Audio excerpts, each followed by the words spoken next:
Treasury can be asked to manage a cash forecast. Sometimes FP&A may think they manage it or be involved, right? There's a lot of coordination. If you're doing a cash forecast, you need to understand those accounts receivable, a lot of the revenue, and FP&A may have that. So I think sometimes there's data challenges. Sometimes roles can get a little bit confused.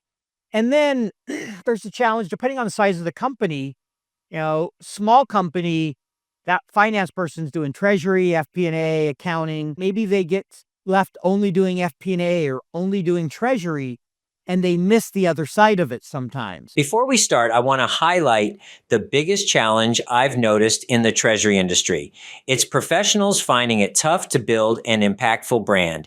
That's exactly why I put together an ebook, Building and Managing an Impactful Professional Brand. It has helped over 100 professionals define their unique values and stand out in their careers. In this ebook, you'll find practical tips to build a strong network and sharpen the skills you need to succeed in this industry. And the best part? It's completely free. Grab your copy now by clicking the link in the description below.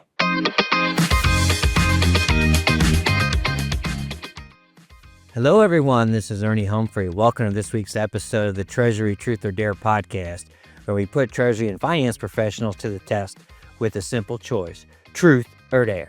Today, I'm honored to welcome Paul Barnhurst, the one and only FP&A guy, to the program. Paul is a finance thought leader, consultant, and podcast host with deep expertise in FP&A, financial modeling, Excel training, data storytelling, and many other things. Through his many platforms, Paul provides valuable insights and training to help finance professionals make better and faster decisions. I often refer to Paul as the GOAT in the arena of FP&A, and that is not the animal, that is greatest of all time. Paul and I have had many lively discussions about Treasury and FP&A, sometimes with a little friendly fiction, so today we'll dive right into those dynamics. Paul will tackle key topics including the intersection of FP&A and Treasury, the essential skills finance professionals need to be successful in today's world, and his best advice for evaluating fintech solutions. As always, in each of our Truth or Dare rounds, Paul will decide whether to share his professional wisdom or take on a daring challenge live. And after 5 rounds, he'll get to turn the tables on me and ask me to perform a dare. And I have no choice but to accept. Stay tuned as Paul makes his first choice, setting the stage for a finance-packed episode with insights, humor, and, as always, even a few surprises. Let's get to it. I'm honored and humbled to have as my guest today the one and only Paul Barnhurst, the FP&A guy. Paul, welcome to the podcast. Thank you for having me, Ernie. Excited to be here and looking forward to truth or dare.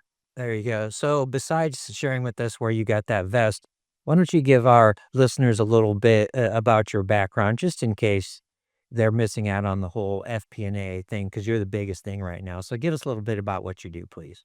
Like you mentioned, name's Paul Barnhurst. My business is called the FP&A Guy, and it's all about FP&A. Podcasts talking about finance and FP&A, training, Excel training, data storytelling, visualization, different skills you need in FP&A, software, do a lot of software reviews and selection services. So really, it's all those areas that help the business make better, faster decisions. Because I think that's what finance is about, and especially FP&A, what we're trying to do.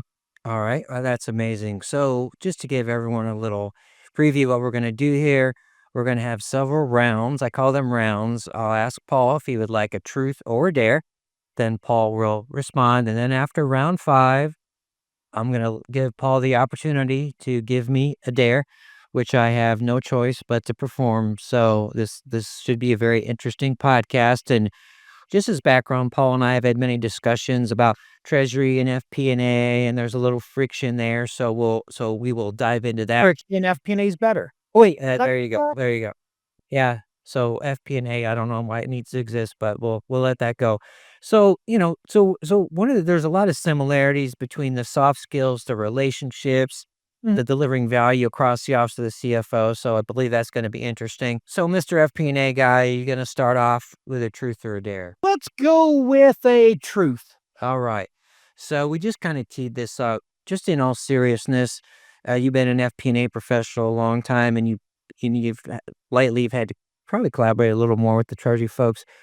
Why do you think there's tension between Treasury and FP&A? What do you think are like the root causes, if you'd share that with us? Yeah, it's a good question. I've been fortunate in my career. I've always had really good relationships with Treasury, but I think there's a few areas where there can be stepping on toes.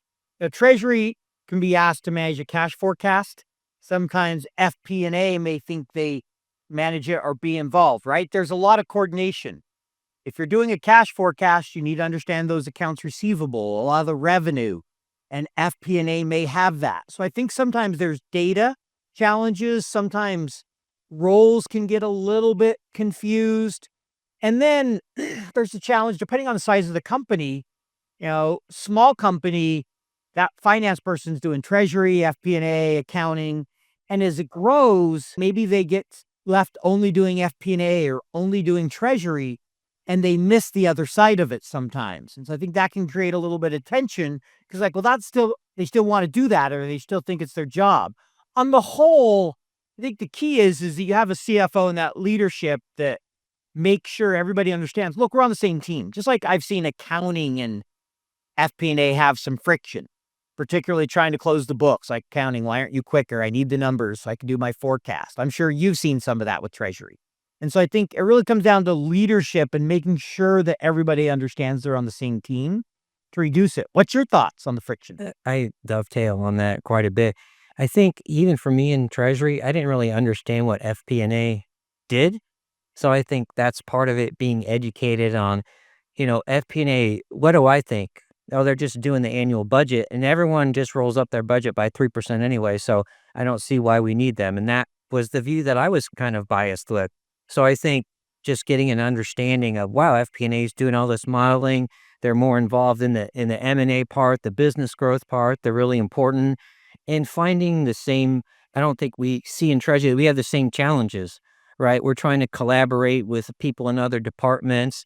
And so we should be having kumbaya moments where, wow, we face the same thing. So I think that's just a part of it, is just getting an appreciation of what the other profession does. And we'll dive into that a little bit later. So I'm the only one who can talk more than my guest on my podcast. So hopefully I'll let Paul speak a little more. But I do want to talk about your vest, but that's later. All right, Paul, round two. What are you feeling? Let's go with the dare. I got to go with Right, Prince there. All right. Share with us your most embarrassing moment in your FP&A career besides wearing that vest today. I don't know if embarrassing is the right word, but I'd say one of the hardest moments was new business, totally, screwed up the forecast. And within 1 month, there was no chance of hitting the year because we did it wrong. And I was new, so there were some reasons for it. It wasn't like I did a terrible job, Right. but it was embarrassing to have to be like, okay, look, there's no chance anyone's getting any real bonus this year because there's no way we're hitting our numbers. Right? That's not a fun way to start the year off. And so that was a really good learning experience. I spent a lot of time in the next year. We hit our numbers. We had a much better forecast and continued to improve that process. But that was tough conversations because I remember the general manager would be like, well, we'll miss on revenue, but we're not going to miss on EBITDA. And me and the other finance people would be like, you could say that all you want. Yeah, not to him, I will admit, but we'd be like, you can say that all you want, but it's not happening. There's just no path to it. Right. I think it's really important to note that, you could have tried to hide that, right? But you were willing to step into it, right, early in the year. So the biggest mistake would have been to wait, right? And then you would have been in real trouble. So I think that's important. You kind of learn how to own your embarrassment a little bit. So it's great that you did Yes. that early in your career. It's like, we all make mistakes. Let's get in front of it. I think that's really interesting. I agree. It's one of the best pieces of advice I can give is bring issues early, just own them. Almost nobody ever gets fired for making a mistake. They get fired for hiding the mistake or continuing to make the same mistake. One of the favorite ones I heard is there is a CEO, I think it was the 70s or 80s at IBM, and one of his employees made a $10 million mistake. And he walked into the office to the CEO. He goes, "I'll pack my bags." The CEO goes, "Why?" He goes, "'Cause you're firing me, right?" He goes, "No, why would I fire you? I just paid you to learn from a $10 million mistake. You're not going to make it again." Absolutely. All right. Round 3. Alrighty, Where are we going? let's go truth. So I just saw today you have many resources, but you're launching a resource, which is your individual skills assessment. So I'm thinking about doing the same thing for Treasury. And you mentioned there's technology and soft skills. What soft skills are included in your assessment, and how are you guiding people to assess the softer skills? Yeah, so what the assessment has is it's an Excel file. There are 8 technical, 8 soft skills.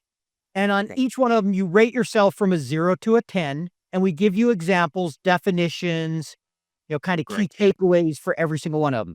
So things like active listening, storytelling, business partnering, influencing are some of those communication ones. The technical, Excel, financial modeling, accounting, reporting, Right. whatever those might be, and you assess yourself on all of them. There's an area you can write down ways to improve. And we give specific examples like, here's what it would be for somebody who's a 10. Here's what they're doing, like active listening. They're involved in the meeting. They're restating everything. They're listing the takeaways. They're watching for verbal cues. The 0 is they're in the meeting and that's it. Wow. Well, that's awesome. I'm going to hit you up for that and push people to your website, because the soft skills go across any profession. And that's something that I preach about. And a lot of times, as you've done, people just don't know what to do. So giving them this is a thing I can see. I'm a 5, and here's things that I can do about it. That'll get people to pay more attention to it. And hopefully the managers will latch onto that as well and say, I should talk to my team. I always tell people with your team, you should have these are the skills we need. This is where we are. This is where we're at. And how do we identify the gaps there and help them do that? Not just rely on like HR to develop soft skills. That's what we see in Treasury. Do you find that as Yeah, well? you see that sometimes repeat. A lot of managers just rely on HR for the training. And the reality is the best managers take an interest in their team, especially early in their career, Right. and help them develop because it's in their interest as well, right? If you're always training people to get promoted and that are successful, you look better. Absolutely. Okay. I mean, not better than this, but you look. Well, you got to show us your shoes. Don't fall down. Those are maybe a little better If I than can your. do that, this could be. Okay, I'm sorry. That's a hard thing to do. All right. But that's better. Yeah, I don't want to pay for your workers' comp. There you go. Those are Spark beau- your shoes. Those are beautiful, even by my standard. So one of the things I'm doing is I'm trying to show Treasury people are fun, but you're showing me that FP&A people might be more fun. So I'm not going to, give you any more fashion shine there. All right. Truth or dare? Let's go with another dare. Share something with us that few people know about you. I'll do this one since he just passed away. I once met Jimmy Carter. Oh, wow. So I'll tell the story. And I didn't know he was famous for this when I met him, but when he passed away, I saw this. So I was on a flight back from London, 2008. So, he's in his 80s at this point. And he took the time to go around and shake every person's hand on the plane. He was famous for doing that when he flew Delta, because Atlanta was the hub, right? He was from Georgia. Right. And he did that for years. And I didn't know that till he passed. But yeah, he went around and shook everybody's hands on the plane and said hello. And I just thought, how cool is that? Like, who takes that much time? Wow. People. That just kind of inspires me, and I don't know how this would be taken, but just what do you think about this as a practice? You're going into the budgeting meeting, and you're the FP&A leader, and you're doing it, and maybe you already do this. What would people think if you just went around and didn't know people and just went up and shook everyone's hand in the meeting? I think that would be a pretty cool thing to see how people reacted to. But I think there's ways for us to use that. I mean, that's a great. I agree. I mean, I think the lesson there is get out and know the people in meetings. Try to shake everybody's hand. Go around the desk. Like, we've all met CFOs that, even in small organizations, don't know half their team. And then you have other CFOs that they know everybody. And generally, you want to work with the one that knows everybody, assuming they're also good in their job, not just, hey, let's be buddies with everybody. We got one more round here until you get to pick on me a little bit. Not that you don't do that all the time, but we doing truth or dare? Oh, let's go with the truth. So you've been an amazing advocate for the FP&A profession. and I'm trying to inspire others to do the same, and I'm trying to do the same myself. Why do you contribute so much to the profession and those developing your profession? What drives your commitment to do that? A lot of what I do is getting to talk to people, and I love talking to people. I love helping see people develop. And FP&A is where I have experience. If I had done a career in something different, I think I would still be willing to help them develop. I love Excel. Excel's fun for me, and it's really fun to be able to teach someone and see them implement stuff that makes a difference for them. So I think, I do it for a few things. One, obviously, as I try to grow a business, content is just part of growing the business. I mean, let's be honest, Right. there's a monetary component. But more than anything, I really enjoy conversations with people, learning from others, and watching them develop. That's why the podcasts and the training those are both just a lot of fun for me. Right. I'd say I'd get out of that, which is great. Find your passion and then share your passion. And for people that are newer in treasury and finance and FP&A, when you share your passion, people want to learn and they respond to that. When you show that, they respond to it and it just becomes an organic connection. So I think It that's some it advice. does, and it leads to great opportunities. I mean, networking doesn't have to be something painful. It's putting yourself out there and learning and offering things to others is one of the best ways to network. I think it's the best way is when you offer stuff to others, you can build a network that way. Paul gets to ask me a dare. What was the hardest job you ever had in your career? Not as a teenager, but in your professional career. My professional. Oh, don't name companies. Okay. No, you knows me too well. The hardest job that I had entailed navigating politics. So I had to navigate a lot of interoffice politics, of which I wasn't aware.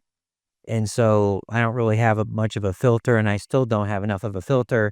But I kind of went into a situation without getting the lay of the land. So I just got in there and do my normal, why are we doing this? Why are we doing that? I walked in and said, this is really a stupid thing to do. And I'm talking to the person that has done it. So for me, just understanding how to communicate in the right way and navigate the politics. So my mind doesn't think that this is going to cause an issue with XYZ. So for me, it was probably a job where it required a lot of active listening and being quiet. So that's, as you know, is hard for me. So thank you for that Yeah. question. No, I do know. That's why I figured I'd have a little fun with you. But yes, Yeah, politics can be difficult. I've had to learn to navigate those. yeah, especially when you have your own business now. So now you get to navigate the politics of all your clients, which is fun. Correct. All right, let's get back to Paul. All right, truth or dare? Let's go with the truth. Let's get technical here. We want to make sure that we know Paul's fun. He has a lot of great insights on soft skills, but no one I've ever met has as much experience in evaluating tech tools and doing assessments and really diving in and knowing the owners and all the developers. So, given you've evaluated so many fintech tools, what are a few key pieces of advice you give to treasury professionals as they're assessing a given technology tool? I'd say to anyone assessing technology, first ask yourself, have you focused on people and processes? Are those in the right place? Do you have the right culture? Do you have the right processes? And then ask yourself, why are you implementing technology? If you're looking for technology to be your solution, don't implement it. Technology is an enabler. And when you have good people, good processes, that magic will happen.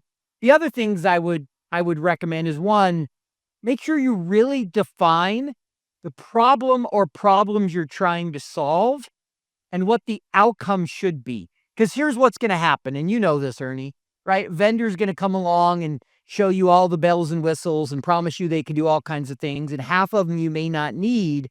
And if you haven't clearly defined and have really in mind what you need, you're going to get suckered in and buy something that maybe is more expensive and doesn't really do what you want. The simple tool may work great for you if you really have defined your requirements well.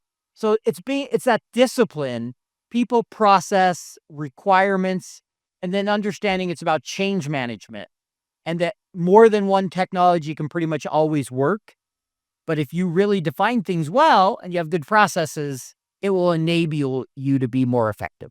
Yeah, I see, especially with all the AI and stuff, people get their eyes glazed over with this is really cool. It can Yep. do all this. And it's like you said, stay focused. This is what I need this tool to do. And does it actually do that? And then not only that is how am I going to implement this in my company? A lot of tools I see, they get them, they buy them, and then no one uses them.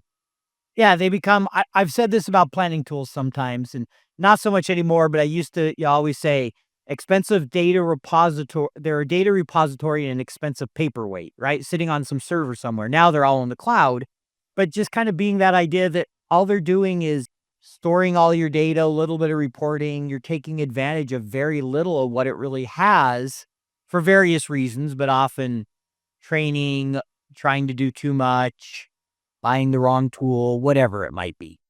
Yeah, I get this, and a lot of my brain's just saying, and it's also about selecting the right tool, but a tool you can grow into, but it might not necessarily be where it's at. But if you know how the company is developing Yeah. the functionality, then okay, we might want to stay with them because they are going to do this, and we know the system, and we know that they don't outsource all their development and don't write out all their code in AI. And when that breaks, nobody knows how to do it because the AI god uh, wrote all my code. So that's another thing. Yeah, I think it's a really good point to one, think about where the company's going and also make sure you think about where you're going, not just what you'll need today, but what about 3 years, 5 years? Truth or dare?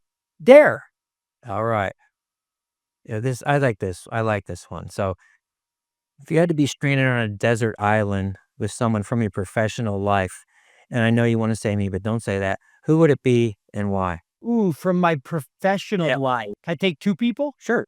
All right. I'm taking Glenn Hopper, my co-host for Future Finance, and I'm taking Ron Montero, my business partner for training. To give us a little more color. Why? I will. So Glenn will, on the island, he'll figure out all the tech stuff. Right. Ron will keep me laughing and, will always be Mr. Positive. Ron has a very good attitude about life. I've learned a ton from him, dear friend. And Glenn, I said, Glenn's the tech guy I can talk to. He likes the sports. And so I think we'd have some great conversations. And I know them beyond just the professional. Now, I also think with those two, we could probably figure out how to get off the island eventually. Oh, good. That's a great point. Great point. All right. Let's go again here. Truth or dare? Dare. Uh-oh. All right. Now he's getting confident here. So oh what's a what's the what is an objectively terrible song that you love to listen to often? Anything by Backstreet Boys? No, I'm just kidding. You're just teasing me because he knows I like that. One that's fun to listen to, the Rick Rolling song. Why can't I think of the name of it? I'm terrible with names of songs. Hold on. I'm actually going to look it up real quick. Never Gonna Give You Up. Oh, Rick Astley. The reason I call that Rick Yeah. Rolling is I don't know if you did that, but a lot of people would play it. And my daughter would thought it was the funniest thing to try to Rick roll me for months. So there's There you go. the song I'm going to pick. So now I listen to it and it reminds me of her trying to do that as a little kid. Oh, that's good. To me, I find this is my thing because I have anxiety and things. Music is always what gets me back into the frame. So I try and share that as a coping tool with my treasury and everyone else colleagues. It's like, just listen. You have to have a song that makes you smile or makes you feel better. So just go to YouTube and take 5 minutes. Eye of the Tiger. That's Oh, what yeah. I like. That's a great Yeah. one. Yeah. Okay. Let's go with another truth or dare for you Truth. here. Truth. Okay. What do you think the biggest misconception is that treasury professionals have about FP&A professionals? I think it's what you said earlier. It's that idea that they just do the budget and the budget is a big game, right? Because we've all been there. We've all been there where the budget becomes a game and it's not real value. Everybody's just trying to make sure they can hit their bonus for the year. All right, I'm going to hit you back up with a truth here because I want to follow up on that in a little bit. What is the biggest misconception you've ever had in your career about treasury that you found not to be true?